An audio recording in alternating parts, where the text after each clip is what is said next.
Google के CEO सुंदर पिचाई भारतीय भाषाओं पर आधारित सर्वम एआई से प्रभावित दिखे। लिहाजा एआई इम्पैक्ट समिट 2026 का दूसरा दिन सर्वम एआई और बेंगलोर बेस्ड इस एआई कंपनी के फाउंडर प्रत्यूष कुमार के लिए गर्व का एक दिन हो सकता था। इनके काम पर चर्चा हो सकती थी, स्पॉटलाइट इन्हीं पर हो सकता था, लेकिन पूरी चर्चा केंद्रित हो गई गलगोटियाज यूनिवर्सिटी और उसके द्वारा दिखाए गए चीनी रोबोट पर। इस अकेली घटना ने एआई समिट की असली मकसद का गला दूसरी बार घोंट दिया। पहली बार कब और किसके द्वारा गला घोंटा गया वो हम आपको आगे बताएंगे।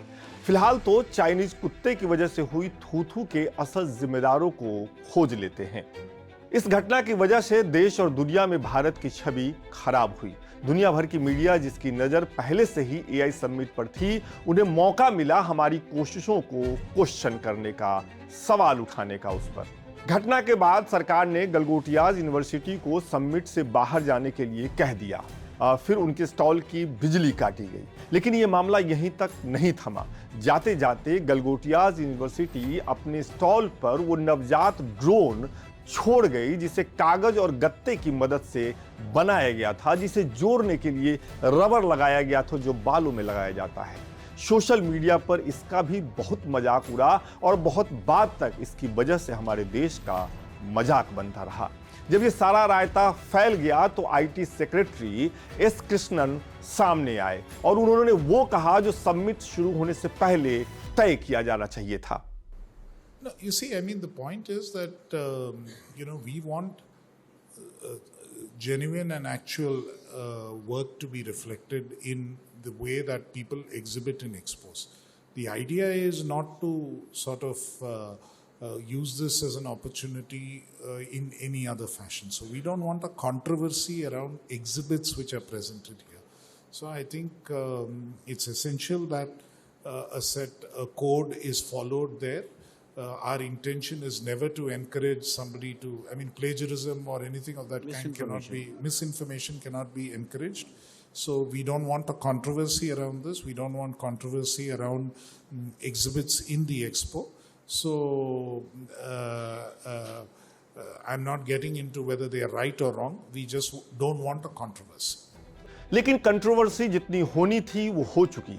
गूगल ट्रेंड्स के मुताबिक समिट के दूसरे दिन गलगोटियाज यूनिवर्सिटी, नेहा सिंह गलगोटियाज यूनिवर्सिटी जैसे कीवर्ड एआई इम्पैक्ट समिट 2026 से कई गुना ज्यादा बार सर्च किए गए। इसका सीधा मतलब है कि जिसकी चर्चा होनी चाहिए थी वो तो हुई नहीं और जो नहीं होना चाहिए था वो बहुत ज्यादा हो गया। सब हो जाने के बाद गलगोटियाज यूनिवर्सिटी ने भी एक प्रेस नोट जारी करके सारा ठीकरा अपनी कर्मचारी प्रोफेसर नेहा सिंह के ऊपर फोड़ दिया। देखिए, बाकी गलगोटिया विश्वविद्यालय अपना एक्सप्लेनेशन तो हम दे ही चुके हैं और मैंने कल भी आपसे कहा था कि गलती है और हमें उसका खेद भी है और हमने उस चीज़ को स्वीकार भी किया है। और ऐसा नहीं है कि किसी एक की गलती की वजह से पूरे विश्वविद्यालय की छवि खराब हो। हम कभी नहीं चाहते कि विश्वविद्यालय या देश की छवि कहीं खराब हो। और बाकी चीज़ें हैं, बाकी हमने स्टॉल वहाँ से अभी खाली किया है और निश्चित रूप से बाकी चीज़ों पर कार्रवाई जारी है। देखते हैं कि गलती क्यों हुई और आगे इस तरीके की कोई गलती की पुनरावृत्ति ना हो, ताकि विश्वविद्यालय की छवि को भी इन चीज़ों से खराब मिलता है। किसी एक की वजह से अगर ये तरीके से छवि खराब होती है तो वो अस्वीकार्य है। लेकिन क्या सारी गलती अकेले नेहा सिंह की है? नहीं। जैसे आईटी मिनिस्ट्री के सेक्रेटरी कह गए, समिट में दिखाने के लिए कोई भी ऐसी चीज, कोई भी ऐसा प्रोडक्ट नहीं लाया जाना चाहिए था जो गलगोटिया यूनिवर्सिटी में तैयार नहीं हुआ या जो उनके खुद के द्वारा तैयार नहीं किया गया था। फिर ये चीनी रोबोट समिट में क्यों लाया गया? क्या यूनिवर्सिटी मैनेजमेंट को लगा था कि वो चीन से खरीदे गए रोबोट को एआई समिट में दिखाकर मंच लूट लेंगे? क्या उन्हें लगा था कि उनका ये चाइनीज कुत्ता किसी गांव के मेले में जा रहा है जहां उसे देखकर सब केवल तालियां पीटेंगे?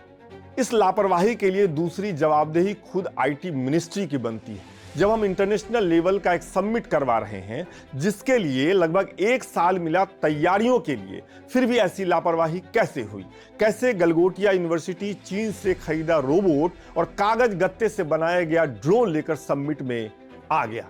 क्या अधिकारियों को और समिट के आयोजकों को या खुद मिनिस्ट्री को यह तय नहीं करना चाहिए था कि कौन सी संस्था क्या प्रोडक्ट लेकर आ रही है, क्या दिखाने जा रही है? क्योंकि यह समिट गांव देहात का कोई मेला ठोला तो है नहीं, जहां केवल जान पहचान या ऊंची दुकान देखकर फीके पकवान तलने के लिए किसी के काउंटर लगवा दिए गए। इस समिट में खड़ा छोटा से छोटा काउंटर भी पूरी दुनिया में भारत का प्रतिनिधित्व कर रहा है। लिहाजा इस भसर के लिए मिनिस्ट्री की, आयोजकों की और सरकारी बाबुओं की भी जिम्मेदारी तय होनी चाहिए। अब बात उन घटनाओं की जिसकी वजह से पहले दिन ही पूरी दुनिया में इस आयोजन की गलत वजहों से खूब चर्चा हुई।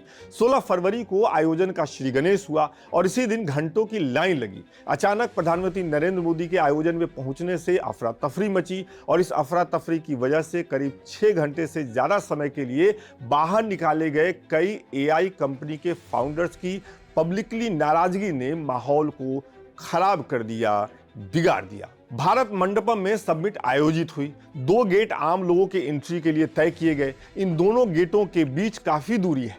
पैदल ये दूरी तय करने में 15 से 20 मिनट आराम से लग रहे हैं। लिहाजा यहां आने वालों को किसी सवारी की जरूरत महसूस हो रही है, लेकिन आयोजकों की तरफ से इसका कोई इंतजाम नहीं किया गया। आयोजन के पहले दिन ही भारी भीड़ जुट गई, जिसकी वजह से एंट्री के लिए कई घंटों तक लोगों को लाइन में इंतजार करना पड़ा। सवाल उठता है कि जब आयोजन में शामिल होने वालों का रजिस्ट्रेशन करवाया गया तो आयोजकों को पहले से मालूम होगा कि बड़ी संख्या में लोग आने वाले हैं, फिर उस हिसाब से तैयारी क्यों नहीं की गई? अगर प्रधानमंत्री नरेंद्र मोदी का प्रोग्राम अचानक से भी बन गया, तब भी पूरे भारत मंडपम या उसके बड़े हिस्सों को खाली करवा देना कहां से सही कहा जा सकता है? इसी भारत मंडपम में ऑटो एक्सपो और विश्व व्यापार मेला सालों से आयोजित हो रहे हैं, जहां शुरू में कुछ दिन केवल इंडस्ट्री के लोगों के लिए आरक्षित होते हैं और फिर कुछ दिन ऐसे होते हैं जहां आम जनता आ जा सकती है, घूम सकती है। क्या ऐसा इंतजाम AI समिट के लिए नहीं करना चाहिए था? कुल मिलाकर हम गए थे हरिभजन को और ओटन लगे कपास वाली स्थिति हो गई। इस लापरवाही के लिए अगर किसी पर कार्रवाई नहीं हुई, बड़े और जिम्मेदार पदों पर बैठे अधिकारियों पर गाज नहीं गिरी, तो हम यही समझेंगे कि देश की बदनामी से किसी को कोई फर्क नहीं पड़ रहा। सबने इस आयोजन की आड़ में अपना निजी मकसद हासिल किया।